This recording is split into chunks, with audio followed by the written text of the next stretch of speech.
Signore e signori, buongiorno, benvenuti alla nona scena del Giulietta Romeo Relife, la rievocazione storica e ricostruzione del Giulietta Romeo nei luoghi, ore e giorni previsti da William Shakespeare.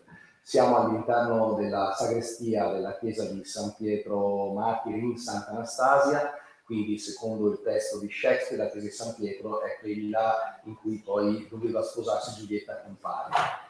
La situazione è quella che prevede l'intervento, l'arrivo di Giulietta che minaccia di togliersi la vita se frate Lorenzo non gli propone una soluzione alternativa, e sarà in questo momento che frate Lorenzo gli consegnerà la famosa ampulla, la famosa fiala contenente il veleno che la fa addormentare per le 42 ore successive. Sappiamo che nel piano di Lorenzo c'è di avvisare, di frate Lorenzo c'è di avvisare Romeo che in questo momento è in esile a Mantova, la cosa non succederà e quindi si compirà la tragedia, ed è quello che vedremo però nei giorni successivi. Siamo a martedì, è il terzo dei 5 giorni della tragedia, i tempi sono scambiati in maniera molto precisa da William Shakespeare. Grazie di essere con noi, grazie a chi ci sta seguendo in streaming, e continuate a seguirci, casashakespeare.it. Grazie.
So già tutto.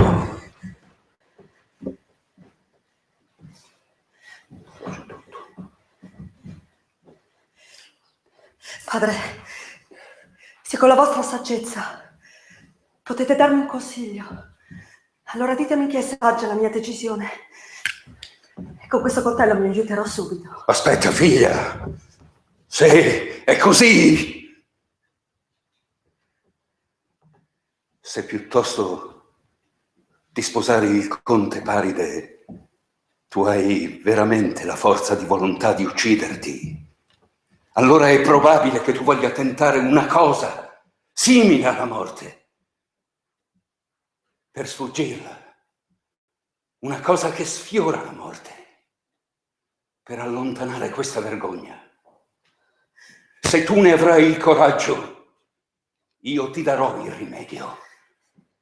Padre, piuttosto che fare questo secondo matrimonio, ditemi di buttarmi dall'alto di una torre, di camminare in una strada infestata dai banditi, di nascondermi in un nido di serpenti. Io lo farei per vivere come moglie immacolata del mio dolce amore.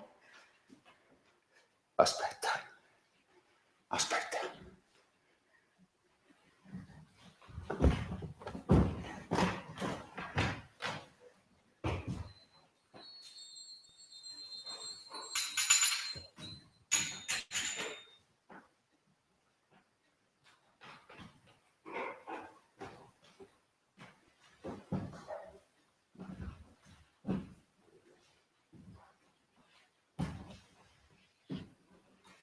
Giulietta, vai a casa.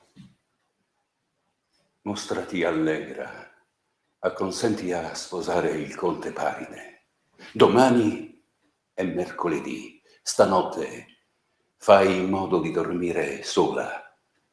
Non fare entrare nemmeno la bagna nella tua stanza. Quando sarai a letto, prendi questa fiala e il suo liquido penetrante, bevilo tutto. Subito dopo sentirai scorrere nelle tue vene come un fluido torpore freddo, il polso cesserà di battere. Nessun segno di respiro, di calore, proverà che sei viva. le rose delle labbra e delle guance dissolveranno in bianca cenere. Le finestre dei tuoi occhi si abbasseranno, come quando la morte chiude fuori la luce della vita. Ogni parte, privata di ogni elasticità, sembrerà dura, rigida, fredda, come la morte. E in questa parvenza, presa a prestito, di secca morte tu rimarrai per 42 ore e poi ti risveglierai come da un piacevole sonno. Dunque, quando al mattino arriverà lo sposo per tirarti giù dal letto, tu sarai là sul letto, morta. Quindi, secondo l'usanza del nostro paese, su una bara scoperta sarai portata nello stesso antico sepolcro dove giacciono tutti i Capuleti.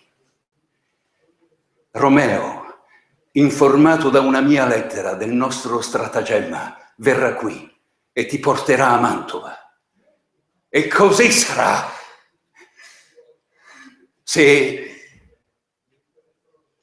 nessun volubile capriccio o paura femminile allontanerà il tuo coraggio durante l'azione.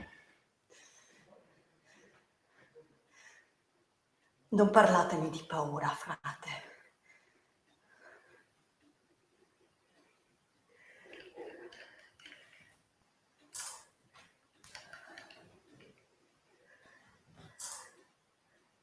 Tieni, va. Sii forte e fortunata in questa decisione. Vai.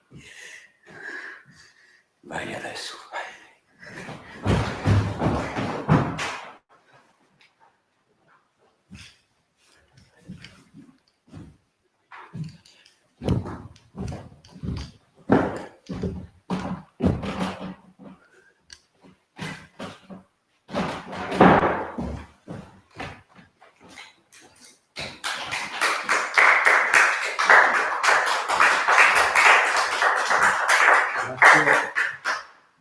E così si conclude questa scena.